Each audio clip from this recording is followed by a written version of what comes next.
От утре започвам бизнес. Супер, какво си намислила да правиш? Ами първо ще си направя страница във Фейсбук. Не дей, няма смисъл, няма видимост, никой няма да разбере, че си започнала бизнеса ти. Ами да, ама аз не искам хората, моите приятели в личния ми профил да знаят какво съм направила, аз се притеснявам. Няма от какво да се притесняваш и без това приятелите ни приемат по различен начин, така че не разчитаме на тях да са нашите клиенти. Ако искат да купят е супер, но в крайна сметка ние разчитаме на други хора да купуват от нас.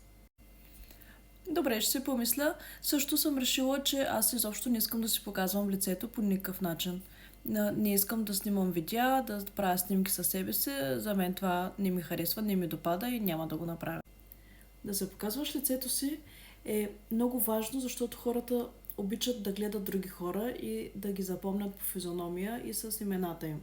Така че силно ти препоръчвам да започнеш да правиш постове с твои снимки. Дори да не е видеа в началото, снимки задължително с твоята физиономия, за да може хората да започнат да свързват твой бизнес с теб самата. Личен бранд.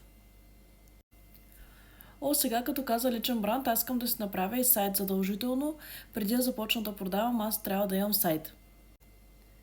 Сайт не ти трябва, особено в началото на бизнеса. На по-късен етап, да, със сигурност, може би ще ти трябва сайт, но в крайна сметка ти първо трябва да изкараш парите, които да изхарчиш в последствие за сайта.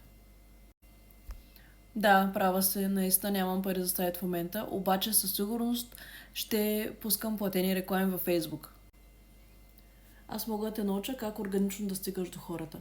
Това означава как да достигаш до хората без да плащаш на Фейсбук за реклами, така че това също е един разход, който бих ти спестила. Ами това е много полезно, много благодаря. А ти откъде знаеш всичко това? Аз съм ментор в АХА Бизнес Клуб и от няколко години това ми е дейността, така че го знам от практиката. Мога ли аз да стана част от твоя клуб при положение, че едва сега стартирам и всъщност аз все още нямам бизнес?